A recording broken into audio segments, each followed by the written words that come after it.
Welcome students. तो चलिए हम न्यूमेरिकल्स और क्वेश्चंस की तरफ बढ़ रहे हैं।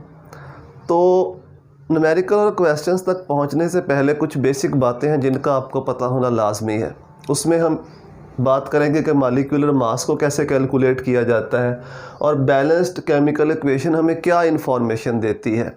तो अगर ये बातें आपको पता होंगी तो आगे चल के बहुत सी जो आपकी परेशानियां हैं वो ख़त्म हो जाएंगी, जिन चीज़ों की आपको आगे चल के समझ नहीं आ रही होती।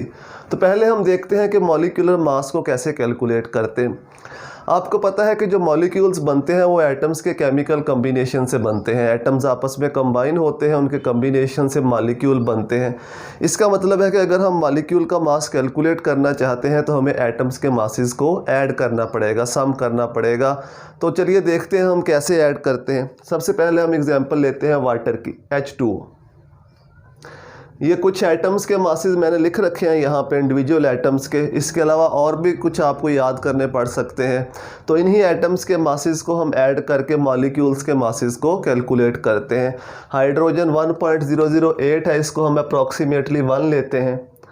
Carbon 12, nitrogen 14, oxygen 16, potassium 39, calcium 40, phosphorus 31, sulphur 32, chlorine 35.5, sodium 23 and magnesium 24। अब वाटर में हमने वाटर का मास कैलकुलेट करना है, मॉलिक्यूलर मास। तो अगर आप बिल्कुल इनिशियल स्टेजेस पे हो, आपको कैलकुलेट करना नहीं आता, तो मैं आपको आसान मेथड बताता हूँ जिसके ज़रिए आप मास को आसानी से कैलकुलेट कर सकते हैं। अब देखो वाटर के अंदर 2 हाइड्रोजन है, तो आप इसको ऐसे लिख लो 2 हाइड्रोजन, फिर प्लस डालो।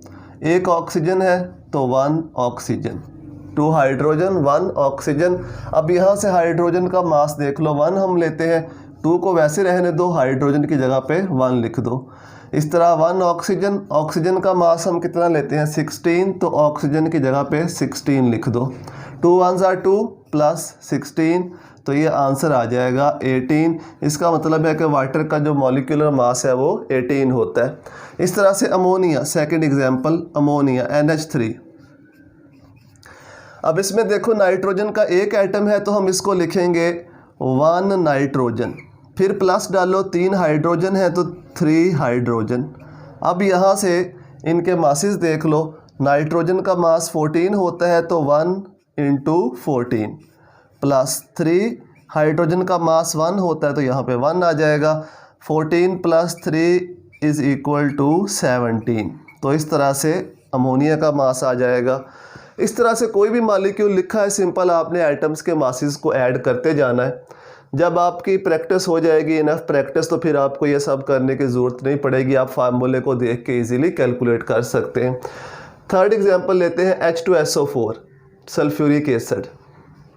अब सल्फ्यूरिक एसिड में 2 hydrogen plus 1 sulphur plus 4 oxygen. 2 hydrogen, hydrogen का 1 होता है, 1 सल्फ़र, सल्फ़र का 32 होता है, ठीक है। इसके बाद 4 ऑक्सीजन, ऑक्सीजन का होता है 16। तो इनको 2 1s are 2 प्लस 32 प्लस 64, इनको ऐड करो, सम करो, तो ये बन जाएगा 98। सल्फ्यूरिक एसिड का जो मॉलिक्यूलर मास है वो कितना होता है 98। एक और एग्जांपल कर लेते हैं, 4th ग्लूकोज C6H12O6। जल्दी जल्दी इनको अलग अलग कर लो। 6 carbon atom plus 12 hydrogen atom plus 6 oxygen atom. 6 carbon, carbon का मास 12 होता है, 12 हाइड्रोजन, हाइड्रोजन का मास 1 होता है, 6 ऑक्सीजन, ऑक्सीजन का मास 16 होता है। तो ये हो जाएगा 72, ये हो जाएगा 12, ये हो जाएगा 96। इनको ऐड कर देना, ये तकरीबन 180 बन जाएगा। ग्लूकोज का जो मॉलिक्यूलर मास है वो कितना होता है 180। तो कोई भी मॉलिक्यूल लिखा हो, आपको इंडिविजुअल एटम के मासेस आने चाहिए, ऐड करो। अगर आपकी प्रैक्टिस हो गई है तो आपको ये सब करने की ज़रूरत नहीं है। लेकिन अगर आप इनिशियल स्टेजेस पे हो तो इस तरह इनको अलग अलग कर लो, सेपरेट कर लो, एटम्स के मासेस को ऐड करो तो मॉलिक्यूल का मास आ जाएगा। अब हम सेकंड बात करते हैं कि बैलेंस्ड केमिकल इक्वेशन हमें क्या इन्फॉर्मेशन देती है। इसके अंदर भी स्टूडेंट्स को काफ़ी कन्फ्यूजन रहती है कि टीचर्स जो है पढ़ाते हुए कभी मोल बोल देते हैं तो कभी मॉलिक्यूल बोल देते हैं।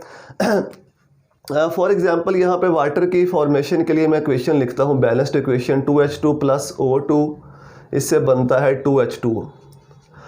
अब ये जो कोफिशिएंट्स होते हैं, यहाँ पे 1 है, यहाँ पे 2 है, यहाँ पे 2 है, ये दो चीज़ें हमें बताते हैं। इनको हम मोल भी कंसिडर कर सकते हैं। हम कह सकते हैं 2 mole of hydrogen react with 1 mole of oxygen, तो उससे वाटर के जो है वो 2 मोल बनते हैं। इसी को हम मॉलिक्यूल भी कह सकते हैं, इसी को हम मॉलिक्यूल भी कह सकते हैं। डिपेंड करता है कि हम किस चीज़ से डील कर रहे हैं। अगर तो हमें मोल चाहिए तो हम इनको मोल कंसिडर करेंगे, इनको मोल कंसिडर करेंगे जो कोफिशिएंट हैं। अगर हमें मॉलिक्यूल चाहिए किसी क्वेश्चन के अंदर तो इन्हीं को हम मॉलिक्यूल भी कह सकते हैं, दोनों कह सकते हैं। इनको मोल भी कह सकते हैं, इनको मॉलिक्यूल भी। डिपेंड करता है हम क्वेश्चन किस तरह का सॉल्व कर रहे हैं। मॉलिक्यूल रिलेटेड कर रहे हैं तो हम कहेंगे 2 molecule of hydrogen 1 molecule of oxygen, ये कंबाइन होते हैं तो 2 मॉलिक्यूल वाटर के बनते हैं। लेकिन अगर हमें मोल चाहिए तो हम इसी को मोल भी कहेंगे, ठीक है, इन्हीं को मोल भी कहा जाता है।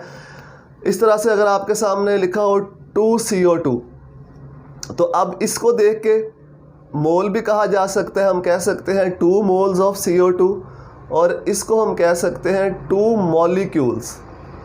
Molecules of CO2। तो दोनों टर्म्स इस्तेमाल की जाती हैं। डिपेंड करता है कि हमें रिक्वायर्ड क्या है, हमने कहाँ तक पहुँचना है, कैसे इसको सॉल्व करना है। तो इसको देख के परेशान नहीं होना, ये मोल भी हम इसको कह सकते हैं, इसको मॉलिक्यूल भी कह सकते हैं। तो आज की वीडियो में बस इतना ही था। अगर आपको ये डिस्कशन पसंद आती है दोस्तों के साथ शेयर करें, उनको भी बताएं ताकि वो भी यहाँ से फ़ायदा ले सकें। दुआ में याद रखिएगा। अल्लाह हाफिज़।